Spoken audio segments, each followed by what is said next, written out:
Hello friend, this is Kunal. Welcome to my channel fruitful learning. आज से हम English grammar का सबसे पहला और इम्पोर्टेंट टॉपिक स्टार्ट करने जा रहे हैं, जिसका नाम है पार्ट्स ऑफ स्पीच। जैसा कि आपको स्क्रीन पर दिखाई दे रहा है, आज का जो टॉपिक है उसका नाम है पार्ट्स ऑफ स्पीच। आज हम इस टॉपिक को सीखेंगे, जानेंगे कि क्या होता है। चलिए, जैसा कि आपको इस स्लाइड में दिखाई दे रहा है, हम इस चीज़ को कैसे समझते हैं कि पार्ट्स ऑफ स्पीच होता क्या है ना। What are parts of speech? Parts of speech क्या है? पार्ट्स ऑफ स्पीच शब्दों को उनके काम या फंक्शन के आधार पर 8 कैटेगरी में बांटा जाता है। In English there are 8 types of parts of speech. English में कितने पार्ट्स ऑफ स्पीच होते हैं? मेन 8 होते हैं। कई कई टीचर क्या होते हैं, 9 पार्ट्स ऑफ स्पीच पढ़ाते हैं। वो नाइन्थ पार्ट्स ऑफ स्पीच कौन सा है? नाइन्थ नंबर का वो है आर्टिकल। इसे लोग 9 पार्ट्स ऑफ स्पीच बोलते हैं, लेकिन मेन जो होते हैं वो 8 ही होते हैं। ठीक है। आई होप आपको इतना सा समझ आ गया होगा। पार्ट्स ऑफ स्पीच होता क्या है? वर्ड्स को वर्ड्स होते हैं, जो शब्द होते हैं, उनको उनके काम या फंक्शन के आधार पर 8 टाइप से 8 कैटेगरी में बांटा जाता है। ऐसे आपको समझ नहीं आया होगा, मैं आपको एग्जाम्पल देके इसको समझाने की कोशिश करता हूँ। जैसे कि किसी भी बिल्डिंग को जब हम बनाते हैं, तो उस बिल्डिंग को बनाने के लिए हमें क्या क्या चीज़ की आवश्यकता होती है, ये आप सभी को पता है। किसी भी बिल्डिंग को बनाने के लिए बालू, सैंड्स बोलते हैं, रेत, ईंट की आवश्यकता होती है। ठीक है। सीमेंट लगती है, लोहा, आयरन, और बहुत सारी चीज़ों की आवश्यकता होती है, तब जाके हमें एक क्या बिल्डिंग बनी हुई मिलती है। तभी हम एक बिल्डिंग को बना पाते हैं। इसी तरह से जब हम इन सेम वे किसी भी सेंटेंस को किसी भी सेंटेंस को जब हम बनाते हैं, तो इस सेंटेंस को बनाने के लिए जिस जिस चीज़ की हमें आवश्यकता होती है, जिस जिस वर्ड की हमें आवश्यकता होती है, उन वर्ड्स को हम क्या कहते हैं? Parts of speech. क्या कहते हैं? Parts of speech. कुल मिलाकर कहने का मतलब ये है कि किसी सेंटेंस को बनाने के लिए हमें, ये सेंटेंस है, इसको बनाने के लिए हमें जिस जिस वर्ड्स की आवश्यकता होती है, उसे हम ये पार्ट्स में डिवाइड कर चुके हैं। इसीलिए इन सब पार्ट्स को मिलाकर हम पार्ट्स ऑफ स्पीच बोलते हैं। इनको हम डिटेल में देखते हैं क्या होती हैं ये। चलिए आगे बढ़ते हैं। इतना आपको समझ आ गया होगा कि पार्ट्स ऑफ स्पीच होता क्या है, कहाँ इसका यूज होता है। सेंटेंस बनाने के लिए हमें ये पार्ट्स की, इस इन वर्ड्स की आवश्यकता होती है। ठीक है। चलिए आगे बढ़ते हैं, जानते हैं। सबसे पहला जो पार्ट्स ऑफ स्पीच होता है, वो उसका नाम क्या है? नाउन। नाउन एक्चुअल में होता क्या है, ये आप सभी को पता होगा। आपने बचपन में एक इसका डेफिनेशन हो पढ़ा होगा, noun is a name of person, place और थिंग। इस तरह से बहुत से लोगों ने, मतलब इसका जो डेफिनेशन है वो पढ़ा होगा, लेकिन वो समझ बहुत से लोगों को आ भी जाता है और नहीं भी आता। मैं आपको एक सिंपल वे में समझाता हूँ, व्हाट इज नाउन? नाउन क्या है? नाउन कुछ नहीं है। नाउन एक नेमिंग वर्ड है, मतलब किसी भी चीज का, चाहे वो कोई पर्सन हो, चाहे वो कोई जगह हो, या किसी जानवर का नाम हो, या किसी चीज का नाम हो। मतलब कहने का जो कुछ भी हम देख सकते हैं, छू सकते हैं, वो सभी चीज जिसका हम कोई नाम देते हैं, उसे हम क्या कहते हैं? नाउन कहते हैं। नाउन को हम इस तरह से भी बोल सकते हैं, noun is a naming word. कोई भी नाम, कोई भी नाम, वो क्या कहलाता है? वो नाउन कहलाता है। इस सिंपल वे में हम दिमाग में बिठा लेंगे, कोई डेफिनेशन रटने की आवश्यकता नहीं है। कोई भी जो भी चीज आपको दिखाई देती है, जिसका आप नाम लेते हैं, वो सभी क्या है? नाउन। एग्जाम्पल से हम समझते हैं, जैसा कि आपको एग्जाम्पल्स में दिखाई दे रहा है। Rahul is my friend. Rahul is my friend. Rahul मेरा दोस्त है। इसका मीनिंग क्या है? राहुल मेरा दोस्त है। तो यहाँ पर जो राहुल है, वो एक नाउन है। राहुल क्या है? नाउन है। कौन सा नाउन है ये? राहुल। राहुल किसका नाम है? ये पर्सन का नाम। इसीलिए ये पर्सन का नाम है राहुल, इसीलिए ये एक नाउन है। दूसरे एग्जाम्पल हम देखते हैं नीचे। दूसरा एग्जाम्पल क्या दिया हुआ है? Delhi is a big city. क्या दिया है? Delhi is a big city.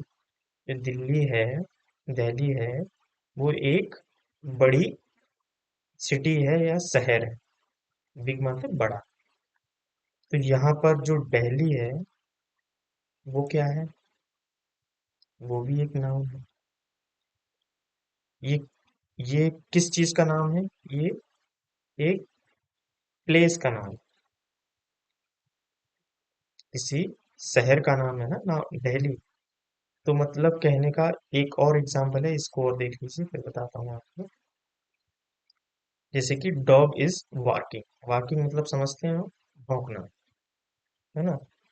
तो डॉग इज वार्किंग, क्या कर रहा है? भौंक रहा है। डॉग भौंक रहा है, कुत्ता भौंक रहा है।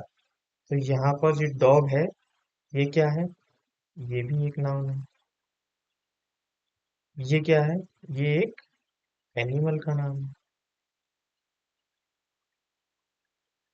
कहने का मतलब ये है कि नाउन वो होता है जो किसी भी चीज का, किसी भी पर्सन का, किसी भी शहर का, जानवर का नाम हम नाउन से प्रोनाउंस करते हैं, उसको हम नाउन कहते हैं। इतनी सी बात आपको समझ आ गई होगी, आई होप। इसको हम और डिटेल में पढ़ेंगे।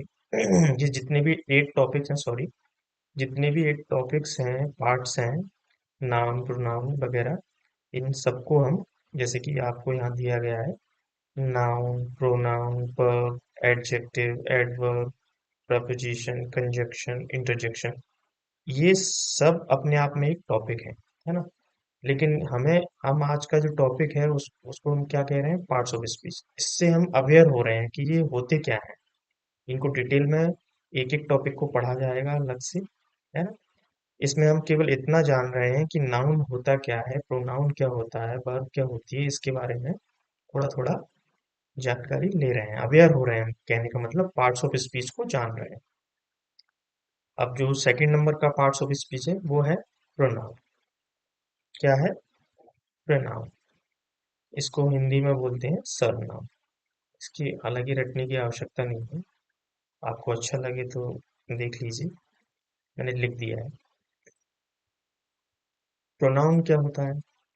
प्रोनाउन कुछ नहीं होता है, ये एक ऐसा वर्ड है जो नाउन की जगह पर यूज होता है। ये रिप्लेसेस नाउन। ये नाउन, जब नाउन बार बार आता है किसी सेंटेंस में, कहने का मतलब कोई नाम है, जब किसी सेंटेंस में वो बार बार रिपीट होता है तो हम उसको उसकी जगह पर उस नाम की जगह पर हम प्रोनाउन का यूज करते हैं। अब वो कैसे यूज करते हैं, क्या होता है प्रोनाउन, वो हम देख लेते हैं एग्जाम्पल के तौर पर। जैसे कि आपको एक सेंटेंस लिखता हूँ, इस ये शॉर्ट में लिखे हुए हैं मैंने सेंटेंस, मैं इनको एक फुल सेंटेंस लिखता हूँ। जैसे कि आपको एक एग्जांपल देते हैं, राहुल इज माय फ्रेंड। कहाँ है? Rahul is my friend. Sorry, ये स्पेलिंग गलती हो गई है, एक सेकंड, थोड़ा छोटा लिखते हैं। Rahul is my friend. इसको आगे बढ़ाते हैं, इस सेंटेंस को। He is smart. इसके आगे का सेंटेंस है ये। तो इससे क्या पता चल रहा है हमको, यहाँ हमारी राहुल की बात हो रही है, राहुल मेरा दोस्त है। अब आगे इस सेंटेंस में बोला गया है, he is my friend, he is smart. मतलब ही कौन है? ये प्रोनाउन है। ठीक है, प्रोनाउन, ही प्रोनाउन है और राहुल की जगह पर हमें इसका यूज किया गया है, क्योंकि राहुल एक सिंगुलर नाउन, वो नाउन है। क्या है? जी, मैंने आपको फर्स्ट वीडियो में बताया था, सिंगुलर और प्लूरल। कोई भी वन नेम एक सिंगुलर नाउन है। तो सिंगुलर नाउन की जगह पे हमें, मैंने आपको वो भी पढ़ाया था, प्रोनाउन, सिंगुलर प्रोनाउन और प्लूरल प्रोनाउन, ये भी मैंने आपको पढ़ाया था। इनको हम आगे भी पढ़ेंगे डिटेल में, ऐसा नहीं है। लेकिन यहाँ आप समझ लीजिए कि राहुल एक सिंगुलर नाउन है। इसकी जगह पर सेंटेंस में जैसे कि हम बोल सकते थे, Rahul is my friend, Rahul is smart. तो ये सुनने में थोड़ा अच्छा नहीं लगता।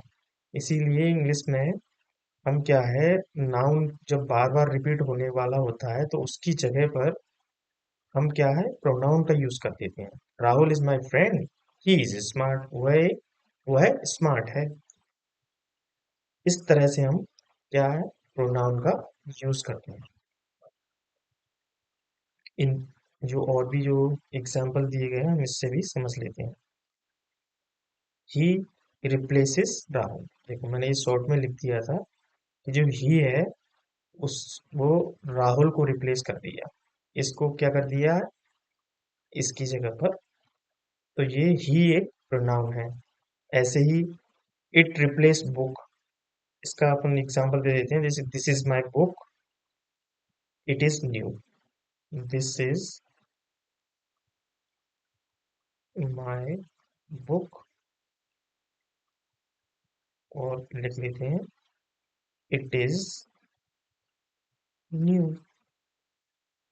थोड़ा सा लिखने में प्रॉब्लम इसीलिए हो रही है कि अभी ये मैं नया हूँ पेन टैबलेट पर, पेन चलाने में थोड़ा सा अभी आइडिया नहीं है ना, इसीलिए इधर उधर भाग रहा है ना। तो आप थोड़ा सा मैनेज कर लीजिए। दिस इज माई बुक, और क्या है, it is it is new. मतलब ये दिस इज जो बुक है ना, इसका रेपिटेशन ना हो, इसीलिए हमने दिस की बुक की जगह पर क्या, इट प्रोनाउन का यूज कर लिया है। इसीलिए यहाँ पर मैंने लिख दिया है कि इट रिप्लेसेस बुक।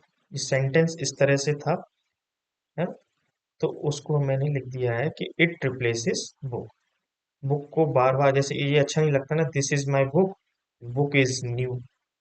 इसीलिए बुक की जगह पर हम इट का यूज कर लेते हैं। इट का यूज कहाँ कहाँ होता है मैंने बताया था उस सेंटेंस में, वो उस वीडियो में, प्रीवियस वीडियो जो था, कि इट का यूज होता है कोई भी निर्जीव चीज, non living thing, non living things. Non living जो नॉन लिविंग थिंग्स होती हैं, निर्जीव चीज होती हैं, उनमें भी इट का यूज होता है। कहने का मतलब कोई भी वस्तु हो, जानवर हो, बच्चे हो,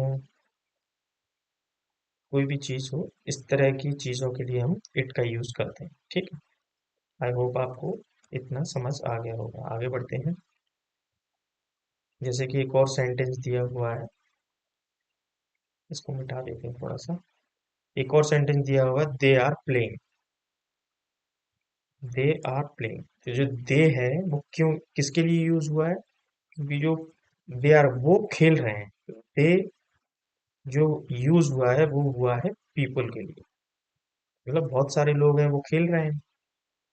ठीक है। तो पीपल को बार बार ना लिखकर उसकी जगह पर हमने दे का यूज किया है। दे क्या है? एक प्लूरल प्रोनाउन है। सिंगुलर प्लूरल हम पढ़ेंगे और डिटेल में जब प्रोनाउन पढ़ेंगे। अभी आप इतना समझ लीजिए कि प्रोनाउन क्या होता है। प्रोनाउन जो है वो नाउन की जगह पर यूज होता है। ठीक है। आगे बढ़ते हैं।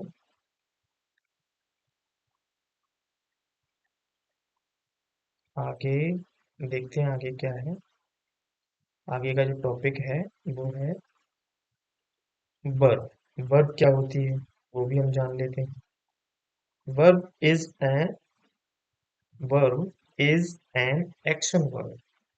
मैंने यहाँ शॉर्ट में लिखा है एक्शन वर्ब। क्या होता है? वर्ब मतलब क्रिया, काम। इसको हम बोलते हैं काम। कोई भी काम, उसको हम क्या कहते हैं? वर्ब। जैसे कि एग्जाम्पल हमें दिखाई दे रहा है, आई ईट फूड। आई ईट फूड, मैं खाना खाता हूँ। तो यहाँ पर जो ईट है वो क्या है? वर्ब है। क्यों? क्योंकि यहाँ पर खाना खाने की बात हो रही है। सेकंड जो एग्जाम्पल है वो क्या है?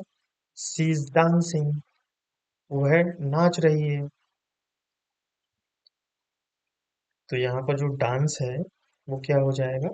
वर्ब। क्योंकि नाचने का काम हो रहा है, वो है नाच रही है। ऐसे ही जो थर्ड एग्जाम्पल है वो क्या है? We learn English. हम इंग्लिश सीख रहे हैं। लर्न मतलब सीखना। तो हम इंग्लिश सीख रहे हैं, तो लर्न क्या हो जाएगा यहाँ पर? वर्ब हो जाएगा।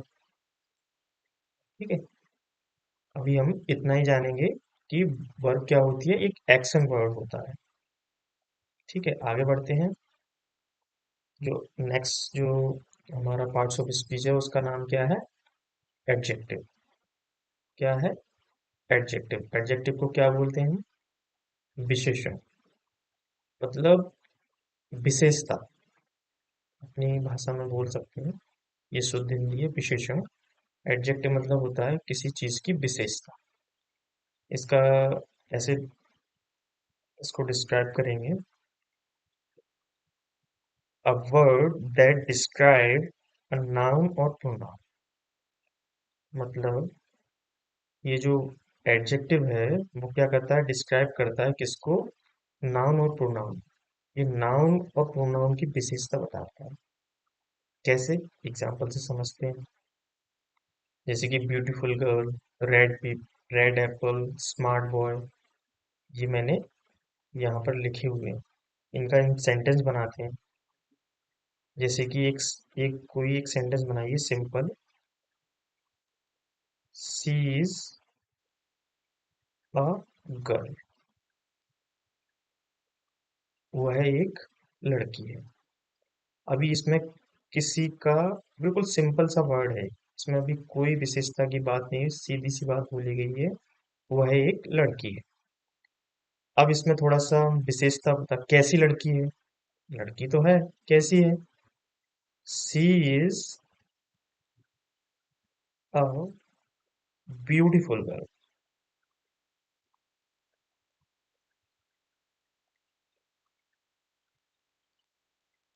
अब क्या हो गया है? हमने जो लड़की थी उसकी विशेषता बता दी है। क्या विशेषता बता दी है? अब ये सेंटेंस कह रहा है कि जो लड़की है वो कैसी है? सुंदर है। जब हम किसी भी नाउन की विशेषता बता देते हैं तो वो क्या कहलाता है? एडजेक्टिव। तो यहाँ पर एडजेक्टिव क्या है? ब्यूटीफुल। ब्यूटीफुल जो वर्ड है वो क्या है? एडजेक्टिव है। इसी तरह से रेड एप्पल। रेड एप्पल भी, it is a red Apple. It is a red Apple. तो यहाँ पर अगर सिंपल हम बोलते हैं कि इट इज अ एप्पल, ये क्या है? एप्पल है, सेब है। लेकिन हमने क्या विशेषता बता दी कि जो एप्पल है वो रेड है। तो ये क्या कहलाया जाए, ये क्या हो जाएगा? ये एडजेक्टिव हो जाएगा। ठीक है। इसी तरह से smart boy, he is smart boy. He is a boy होता तो ये सिंपल सेंटेंस, लेकिन हमने इसमें लगा दिया है क्या, कि ये स्मार्ट बॉय है। तो यहाँ पर जो स्मार्ट है वो क्या हो जाएगा? एडजेक्टिव। आई होप आपको ये इतना सा समझ आ गया होगा व्हाट इज एडजेक्टिव। अब अपना जो वीडियो वो थोड़ा लंबा हो रहा है, इसीलिए हम थोड़ा सा और इसको हम्म, खत्म कर देते हैं जल्दी से। एडवर्ब क्या है? एडवर्ब को भी देख लेते हैं। एडवर्ब कुछ नहीं होता है, ये जैसे कि एडजेक्टिव ने डिस्क्राइब किया था नाउन और प्रोनाउन को, वैसे ही जो एडवर्ब होता है, क्रिया विशेषण, इसको हिंदी में क्रिया विशेषण कहते हैं, वो क्या करता है कि वो दो लोगों की विशेषता बताता है। ये क्या करता है एडवर्ब? ये वर्ब, एडजेक्टिव और एडवर्ब, मतलब ये क्रिया वर्ब की भी विशेषता बताता है, ये एडजेक्टिव की भी विशेषता बताता है, और ये खुद की भी विशेषता बताता है। इसमें क्या है, ज्यादा डीपली ये बात बोल देता है किसी के बारे में, ज्यादा गहराई से। जैसे कि सी सिंग्स, वो है गाती है। सी सिंग्स, ठीक है, वो है गाती है, इसका मतलब है वो है गाती है। अब कैसे गाती है, इससे हम पूछूं हाउ, कैसे गाती है? तो इसमें अगर जब हम इसकी विशेषता बता देंगे ना, ये सिंग्स क्या है? वर्ब है, गाना गाने का काम है। तो इसकी विशेषता क्या हो जाएगी? इसमें मैंने लगा दिया स्वीटली, मतलब वह मीठा गाती है या अच्छा गाती है, इसका सेंस ये है।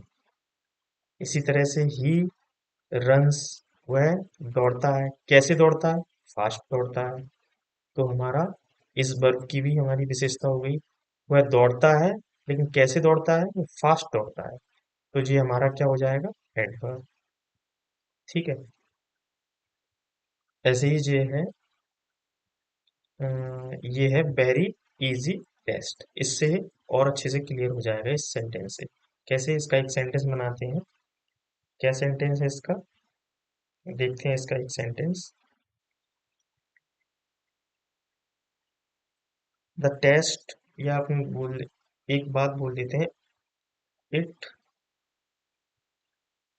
Was a test. It was a test, एक टेस्ट था। इसमें कुछ किसी भी चीज की कोई विशेष बात नहीं बोली गई है। लेकिन हम बोलते हैं अगर इसको इस तरह से कि, क्या बोलते हैं हम, एक सेंटेंस बनाते हैं, the test was very easy. The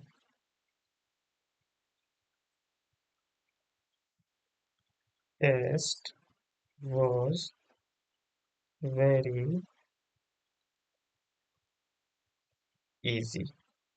या इस तरह से हम लिख सकते हैं, किस तरह से,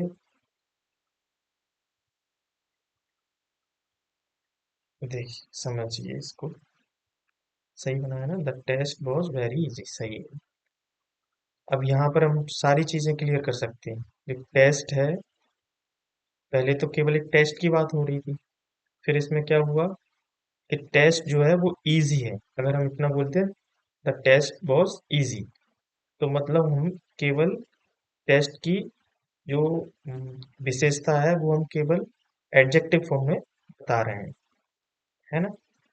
कि जो टेस्ट है वो इजी है, लेकिन टेस्ट इजी है इसकी भी हमने और विशेषता बता दी कि टेस्ट जो है वो बहुत ज्यादा इजी है, वेरी इजी। तो जो वेरी है ये हमारा एडवर्ब कहलाए।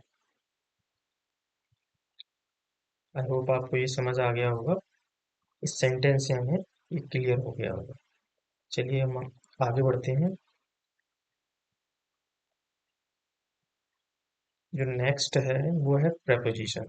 प्रपोजिशन क्या होता है? प्रपोजिशन को भी जान लीजिए। ये कुछ नहीं करता है, ये रिलेशन बताता है हमारा। जो प्रपोजिशन होता है ये किस किस में रिलेशन बताता है? shows relation between noun, pronoun and other words। ये क्या करता है?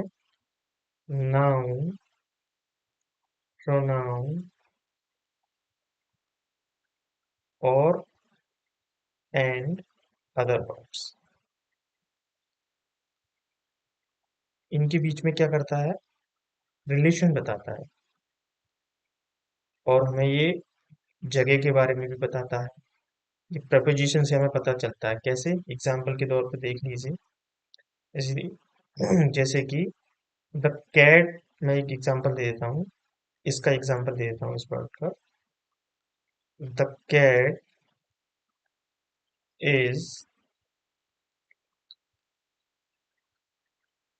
Under the table. ठीक है, बिल्ली टेबल के नीचे है। अंडर मतलब नीचे। तो ये अंडर जो है ना, ये इसी ने हमें बताया है कि बिल्ली की क्या है।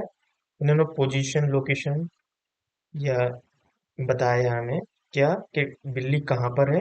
वो नीचे है, टेबल के नीचे है। तो ये हमें कैसे पता चला? ये इस प्रपोजिशन के थ्रू हमें पता चला। ऐसे ही एक और एग्जांपल ले लेते हैं, जैसे कि in Mumbai. I live in Mumbai. मैं मुंबई में रहता हूँ। इसका मतलब क्या है? मैं मुंबई में रहता हूँ। तो जी मुंबई में रहने की बात हमें कहाँ से पता चली? ये हमें लोकेशन बता रहा है, प्लेस के बारे में बता रहा है। तो जी कैसे पता चला? ये हमें ये इनके थ्रू पता चला। इन क्या है? प्रपोजिशन।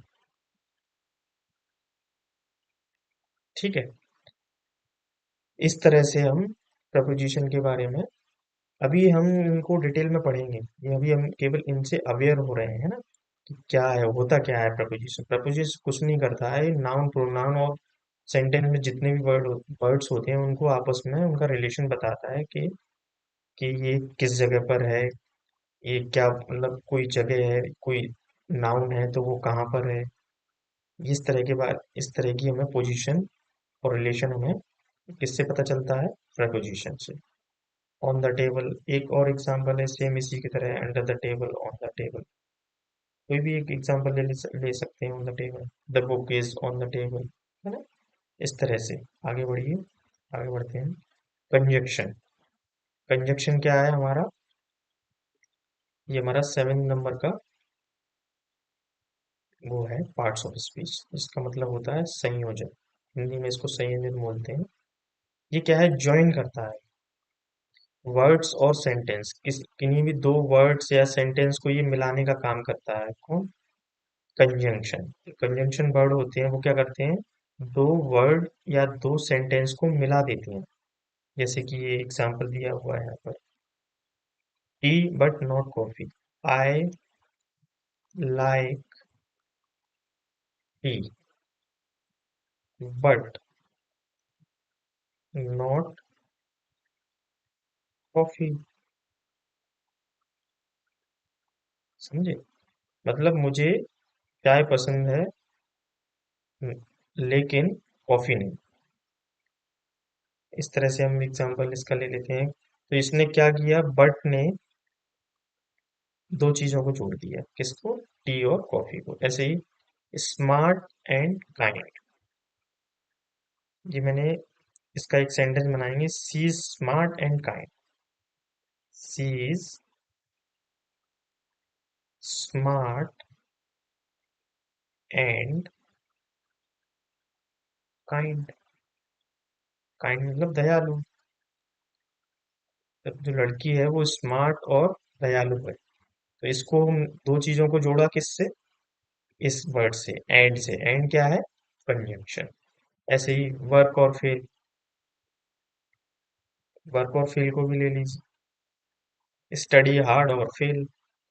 इस तरह से बोल सकते हैं ना, स्टडी हार्ड और फेल। आप स्टडी अच्छे से कीजिए, नहीं तो क्या होगा, आप फेल हो जाओगे। इस तरह से जब दो वर्ड्स, और जैसे कि ये वर्ड है वर्क और फेल, इनको जोड़ दिया और के थ्रू, और क्या हो गया? कंजंक्शन। एंड के थ्रू जोड़ा तो क्या हो गया? एंड क्या हो गया? कंजंक्शन। बट क्या हो गया? कंजंक्शन। इस तरह से। आई होप आपको समझ आ रहा होगा। जो वीडियो काफी लंबा हो गया है, इसीलिए हम इसको खत्म करते हैं। ये लास्ट हमारा इंटरजेक्शन। इंटरजेक्शन क्या है? इसको बोलते हैं विस्मयादि बोधक। हिंदी में क्या बोलते हैं इसको? विस्मयादि बोधक। कहने का मतलब ये है, सडन इमोशंस और फीलिंग्स को ये हमें शो करता है। कौन करता है? इंटरजेक्शन। जैसे कि एग्जाम्पल दिया हुआ है वाओ, तो इसको हम लिख सकते हैं एग्जाम्पल से, wow you did great, wow you did great. नहीं बोलते कभी हम, कोई कुछ कोई अच्छा कर देता है, तुमने बहुत अच्छा किया, वाओ यू डिड ग्रेट, तुमने बहुत अच्छा किया, इसका मतलब है। तो ये हमें फीलिंग्स बताता है इंटरजेक्शन।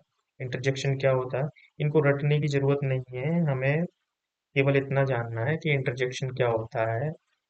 ओ, नो, ये इस तरह से एक बोलते हैं ना, जैसे कि ये बोल देते हैं I lost my keys. I lost my keys, मैंने अपनी चाबी खो दी। ओ नो, मैंने अपनी चाबी खो दी। इस तरह से हम बोलते हैं ना। तो ये एक खुशी को दर्शाता है, हुर्रे, बी बॉर्न, हम जीत गए, वाह, हुर्रे, हम जीत गए। इस तरह से इस सेंटेंस को दर्शाता है। ये थे हमारा पार्ट्स ऑफ स्पीच, जिनको हमने जान लिया है एक एक करके। अब इन सभी पार्ट्स ऑफ स्पीच को हम थोड़ा सा डिटेल में और समझ लेंगे।